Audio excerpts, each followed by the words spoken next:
339. This old-time radio program was originally aired live, long before the advent of high fidelity.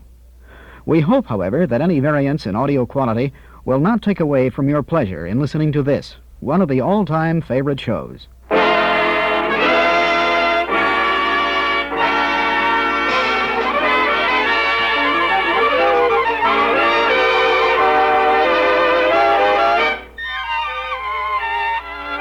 Yes, it's the Amadette Show, transcribed in Hollywood and starring George Burns and Gracie Allen. With yours truly, Bill Goodwin, Dee Benaderet, Doris Singleton, Hal March, Marvin Miller, Harry Lubin, and the Amadette Orchestra. For healthy laughter, it's George and Gracie. And for healthier teeth, for fewer cavities, it's Amadette toothpaste.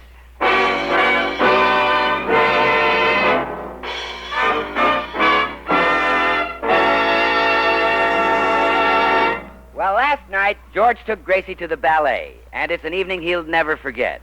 But he'd like to.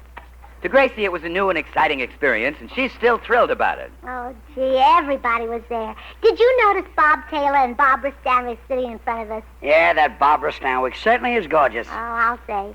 Those actors really marry beautiful women, don't you, George? Yes, that we do. During intermission, there was some very exciting gossip in the powder room. Yeah. And Mrs. Harris said, I wonder why Sarah Treadwell didn't come to the ballet. So I said, well, maybe she had a fight with her husband. And she said, oh, not Sarah. And I said, well, I don't blame her if he's running around with another woman. And so she said, poor Sarah, who'll take care of their 5 children? And I said, well, not that no-good husband of hers. Oh, that sounds real exciting. Yes. It would be even more exciting if I knew who Sarah Treadwell was.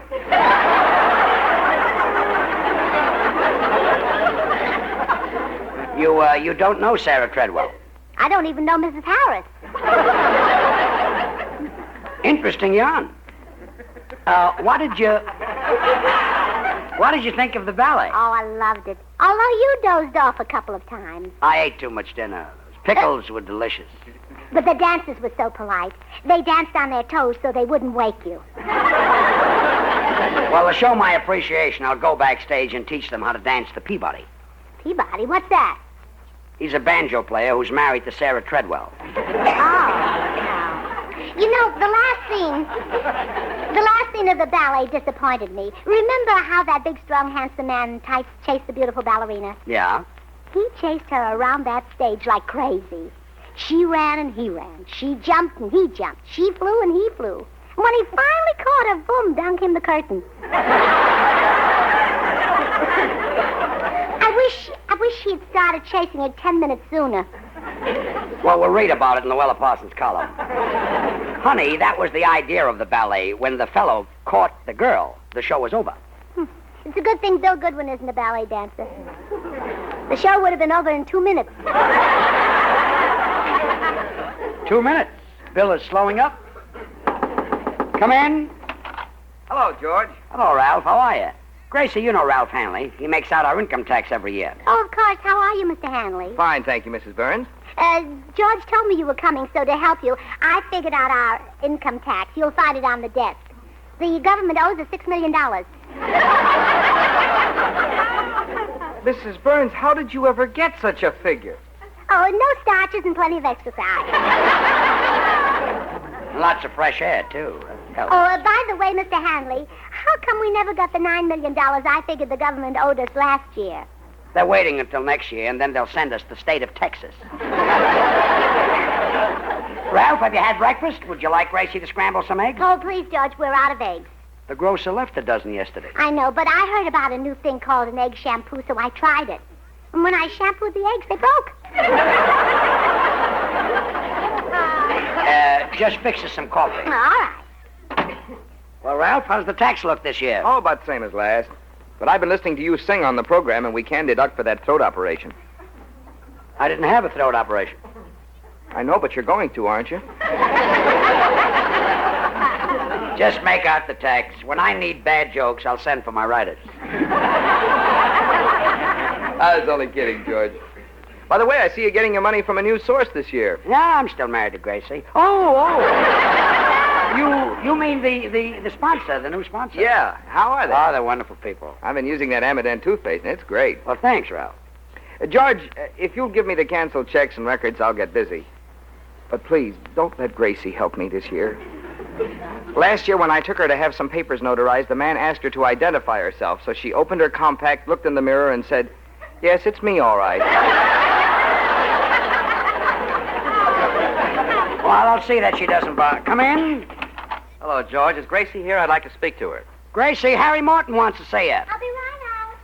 Harry, this is Ralph Hanley, my income tax man. I don't know How do you this, do, man. Mr. Morton? What do you want to see Gracie about, Harry? Well, tomorrow's Blanche's birthday, George, and I don't know what to get her. I thought maybe a diamond ring or a new car. By the way, Mr. Hanley, is that deductible? No, it isn't. I don't know what to get her. I thought maybe a handkerchief or bobby pin. Pipe cleaners would be nice. Hello, Harry. Hello, Gracie. George, I fixed some coffee for you and Mr. Hanley. You'll find it on the stove. Thanks. And I thought you'd like something to go with the coffee, so I made you some tea. Good. Now we can dunk. Come on, Ralph. Let's go in the den and get started on this task. Gracie, I'm trying to decide what to give Blanche for her birthday. Have you heard her mention anything she'd like? No, but why don't you get her a green necklace to match the gold bracelet you gave her for Christmas? No, she's got enough jewelry. Say, do you think it'd be all right if I gave Blanche a pet? Why not? You married? No, I mean something like a dog. Oh, no, don't get a dog. I had one, and he couldn't even learn to run and fetch a stick. I threw that stick and brought it back between my teeth 100 times. That stupid dog just sat there and looked at me like I was crazy. I wonder why. Yeah, you're right about the dog, Gracie. Perfume might be nicer, or maybe a pretty nightgown. Well, that's a good idea. Oh, I can just picture Blanche in a sheer black nightgown. Me too. Well, there goes that idea.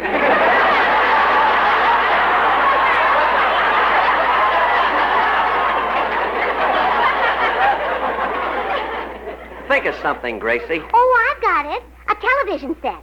My Uncle Fred just bought a beauty for $12,500. $12,500 for a television set? Well, that included the bar. That's what he really wanted.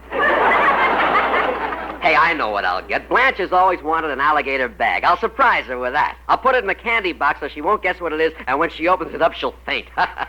Oh, this is a wonderful idea. Oh, it's nothing. I've got a million of them. I'll be running along. George, Harry is leaving. Hey, Harry. Before you go, the Friars are giving a little sociable Friday night. Would you like to be my guest? There'll be some swell entertainment. Jolson, Groucho, Crosby, Hope, Benny, Cantor, Jesser. Well, I'd love to, George, but I can't Friday. Spade Cooley is on television. Spade Cooley, huh? I'll bring the Friars to your house. So long. So long. Can you imagine a man being that stupid? Isn't he a dope? Spade Cooley's on Saturday night.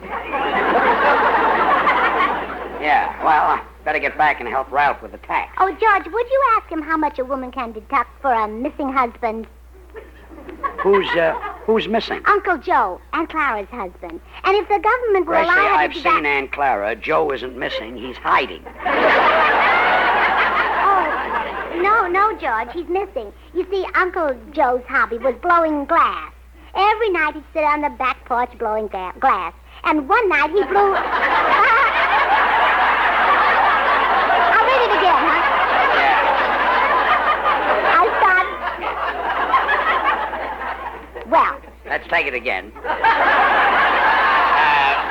Would you like to have me give you 2 beats? no, I can... Oh, no, George, he's missing. This is Uncle Joe. Yes. Yeah. You see, Uncle Joe's hobby Yeah. was glass blowing. Oh, he's a glass blower. Yeah. Every night he'd sit on the back porch blowing glass. Yeah. And one night he blew a bottle around himself. He sat on the back porch and blew a bottle around himself? Mm-hmm. And in the morning, the milkman took him away with the empties. Gracie, you don't believe that story, do you? Well, why not? Lots of people have back porches. Oh, yes, I forgot that, yeah. Oh, and poor Aunt Clara had to support herself selling homemade bread. Well, that's not easy. Oh, Aunt Clara's a very smart businesswoman. She didn't sell her bread the day she made it. She kept it till the next day. Why was that? Well, that way it was day-old bread and she could sell it cheaper.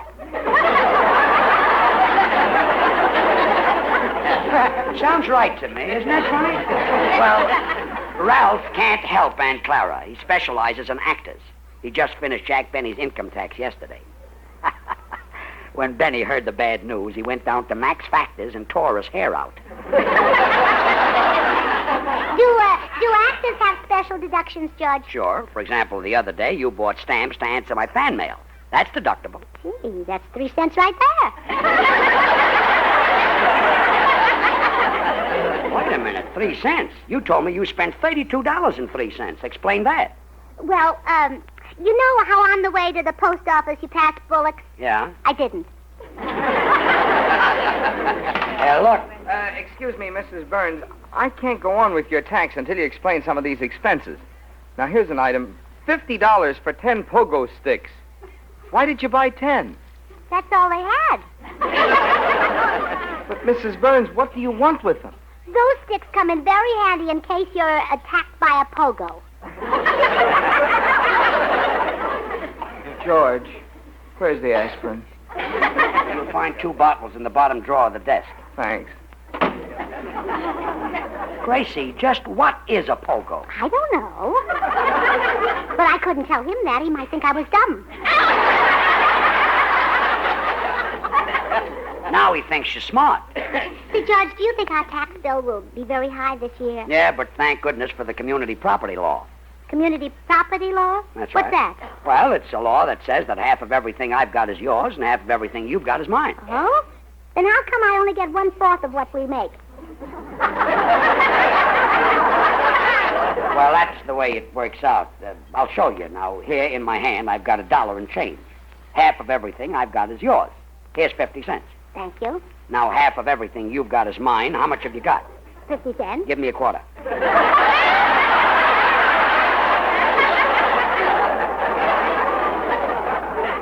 Well, you see how it works? I see how it works. Let's do that again, and this time I'll start with $1. Okay. Now, half of everything I've got is yours. Here's 50 cents. Thanks. How does that second part go again? Half of everything you've got is mine. How much have you got? 50 cents. Give me a quarter. Thanks. You were right, George. It comes out the same way each time. Well, sure.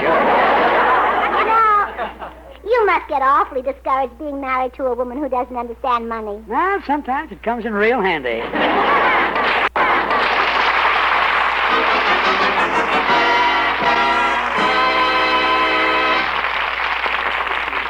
This is Bill Goodwin, folks. Are you reducing tooth decay with Amident ammoniated toothpaste? Just think, till recently, no toothpaste or powder offered you the hope of fewer cavities. Then the great news broke, a sensational discovery to reduce tooth decay, an ammoniated dentifrice, Amident. Magazines and newspapers spread the news. Dentists hailed the arrival of Amident and recommended it to patients. Have you bought Amident for your family? Are your children fighting tooth decay every time they brush their teeth? If not, if you're using today the same toothpaste you used a year ago, your toothpaste is not ammoniated. Your toothpaste can do no more to prevent cavities than it did last year. So please, don't delay. Insist on Amident. Amident toothpaste and Amident tooth powder are recommended by more dentists than any other dentifrice.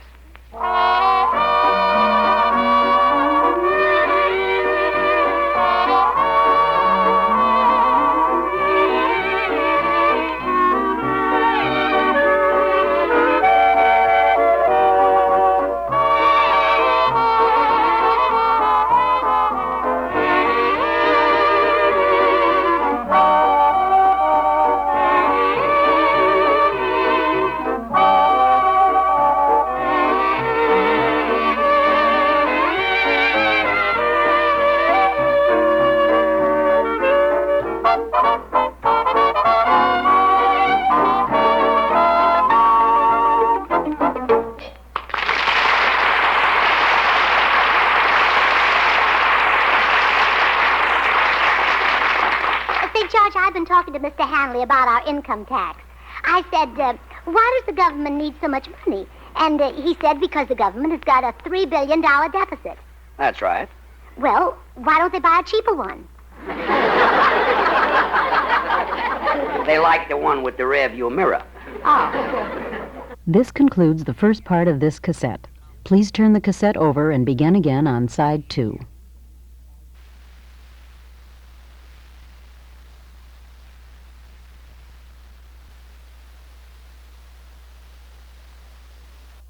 Gracie, the government needs our tax money to run the country. Part of it goes to pay the salaries of the president, the cabinet, the congressmen. George, do Republicans have to pay part of President Truman's salary?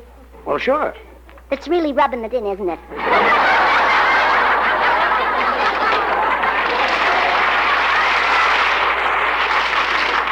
And the government needs money to run the Army and the Navy. Without soldiers and sailors, we wouldn't be safe. I can see you've never been out with one. And don't forget that our government is spending millions of dollars on European recovery. We send them food. That's called the ERP. And then We ought to change that. Change what? The ERP. Sounds like our food gives them indigestion. I'll talk to Sarah Treadwell. And Mrs. Harris. I'm sorry to interrupt again, George, but these items are driving me nuts. Mrs. Burns, what is this? One wave, $110. $110? Gracie, who gave you that wave? Muriel Roberts. And when I waved back, I drove into a telephone pole.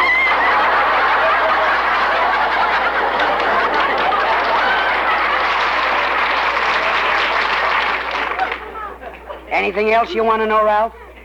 Yeah, give me some more aspirin. Now, what are we talking about? Interesting stuff. The taxes. Well, now I'll show you how the government can save a fortune. Do away with the mint. Do away with the mint. Sure. Why Just do away with it. Yes. Yes. Why print money? Why not buy it ready-made? That's an idea.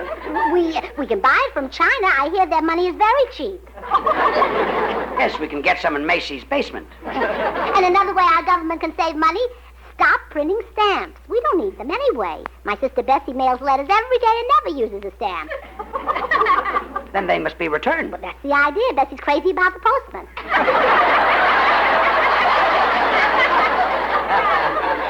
I wish Bessie would get married. Yeah. Come in. Hi, Burns. Oh, hello, Bill. How are you, Bill? You still in love? Oh, more than ever, Gracie. It was just a week ago today that I met Ann Nelson, so I went to buy her some flowers. And while I was standing there waiting for them, I realized that this was the only girl for me. She really got you, huh? Oh, man, wait till you meet this florist. You fell in love with the florist? It's a good thing you buy your cigarettes from a machine. Bill,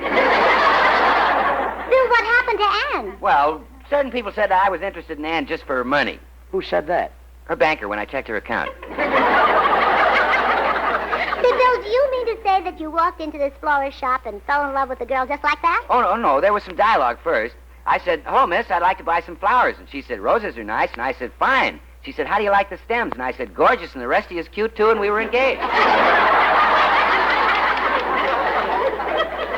Well, there's nothing like a nice long courtship. Gee, what a sweet girl, George. She gave me a carnation for my buttonhole. Well, now that's a silly trade. What can she do with your buttonhole?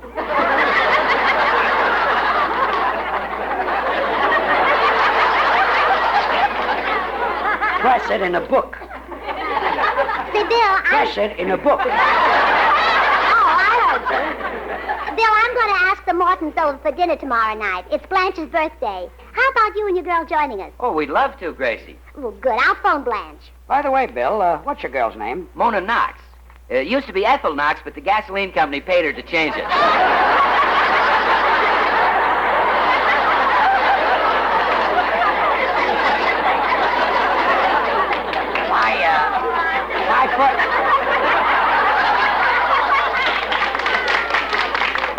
My first name used to be Asbestos, but they paid me off, too. Asbestos Burns. Asbestos. Oh, I get. Now, boys, please, there's an artist phoning. Oh, yes.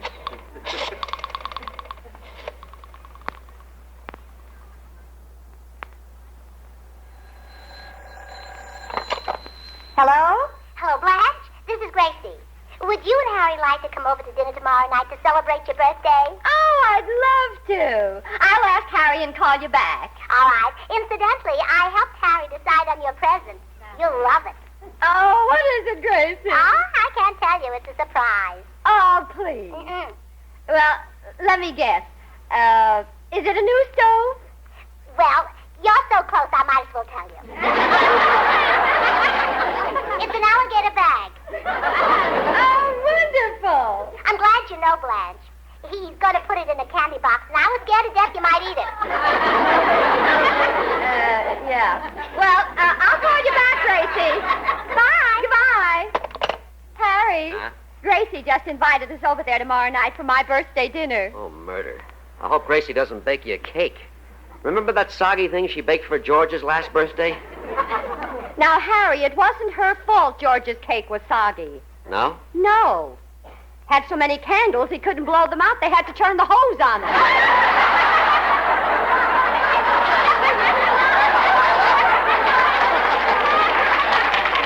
Why'd you stop exaggerating? George isn't as old as he looks.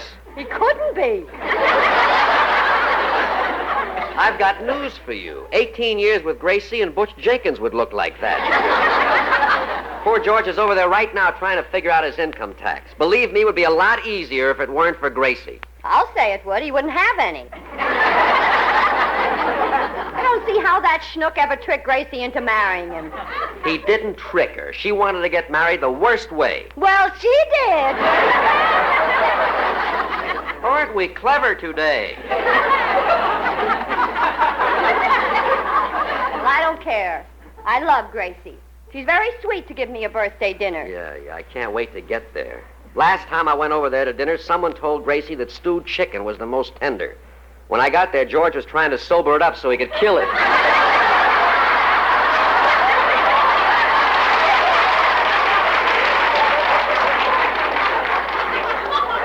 Well, anyway, her cooking is a lot better than Sugar Throat's entertaining. So help me. If he sings tomorrow night, I'll slug him with my new alligator bag.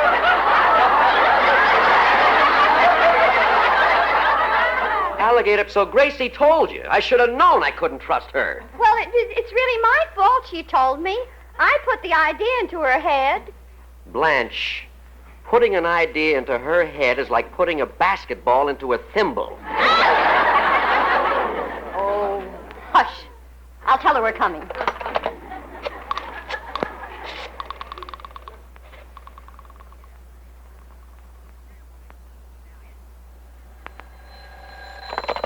Hello? Gracie, this is Blanche. We'll be there for dinner tomorrow night. Oh, good. We'll expect you, Blanche. Oh, what kind of mince do you like? Wintergreen or clove? Why?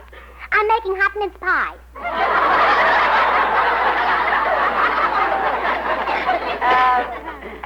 We're on a diet, Gracie. See you tomorrow night. Goodbye. Bye. George, where did Bill go? This girl Mona sitting out in the car. I told him to bring her in. Oh, isn't it wonderful? At last, Bill is really in love. Yeah, I hope he doesn't meet anybody on the way out to the car. What a guy. A new romance every week. George, it's me again. Mrs. Burns, can you explain this item? One rubber boot for left foot, $10. Well, what do you want explained? Why did you buy it? It was a bargain. I got it for half what a pair would cost. But why did you buy one left boot? I've only got one left foot.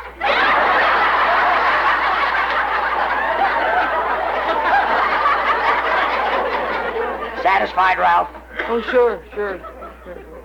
I'll go in and finish the income tax. Income tax? Yeah. Hey, Ralph, you're going in the closet. Oh, pardon me. I'm a little worried about that guy. Did you notice that dazed look on his face? Oh, that's nothing. Almost everybody I talk to has that look. Well, I'll tell you, I'm still... George and Gracie, I'd like you to meet my fiancée, Miss Knott. Mona, this is Mr. and Mrs. Burns. How do you do? Nice to meet you.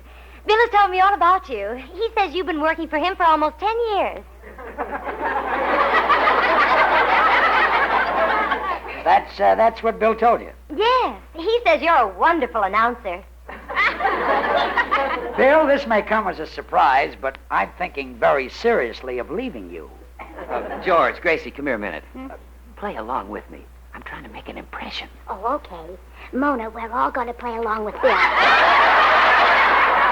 Gracie, Mona is not in on this. Oh, forget it, Mona.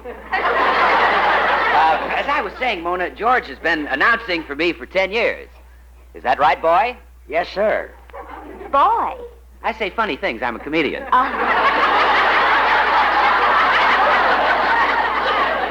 And what do you do, Mrs. Burns? Oh, I help my husband. He's one of the greatest announcers in the radio business. Has a beautiful voice. Oh, I'd love to hear it. Won't you show me what you do, Mr. Burns? Oh, he'll be glad to. Listen. Are you reducing tooth decay with amident ammoniated tooth... Take it, George. Paste. Amident tastes delightful. It leaves your teeth bright and sparkling, your mouth feeling fresh and clean. Amident is a grand wake-up tooth... Paste. Amident is recommended by more dentists than any other dentifrice. Give your entire family the protection of amident ammoniated tooth... Would somebody hand me a glass of water, please? Yeah, here. Paste.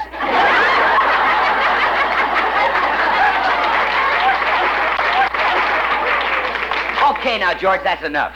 Mona, even if it means losing you, I've got to tell the truth. George isn't the announcer. Amident's a great product, and they have the world's greatest announcer to talk about it. But I was just too modest to tell you it was me. Yes, Mona, he's a real shy boy. Mr. Burns, if you're not the announcer, what do you do? Well, sit down and show her, Sugar Throat. And if I call you Buttercup, the dandelions might eat you up. So buy a ring and change your name to mine. That's what I do. Oh, you're the sound effects man. No, I'm the script girl. I've got another item here, Mrs. Burns. Folks, I want you to meet Mr. Hanley. How do you do, Mr. Hanley? Oh, I'll be right in, Ralph. See you tomorrow night, Bill. And we're having the same dinner we had the last time you were here. So will you stop by the Brown Derby and ask them to send over a bottle of bourbon? Stewed chicken again, huh?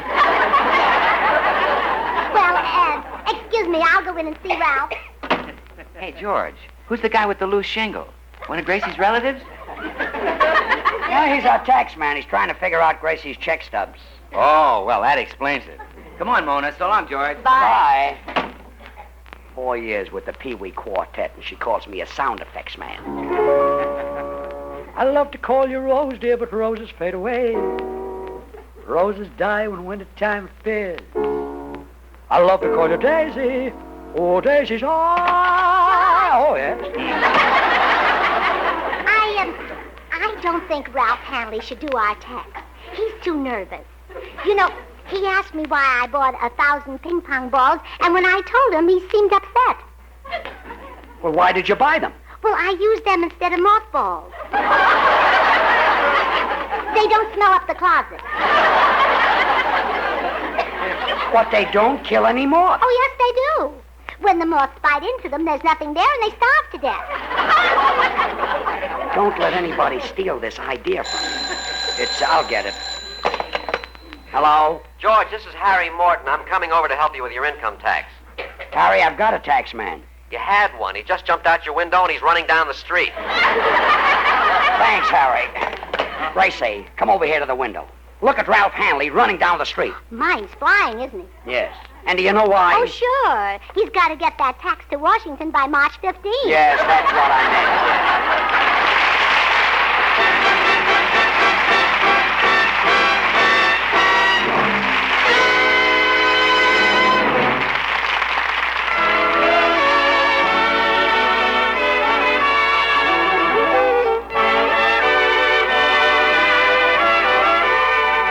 George and Gracie will return in just a moment.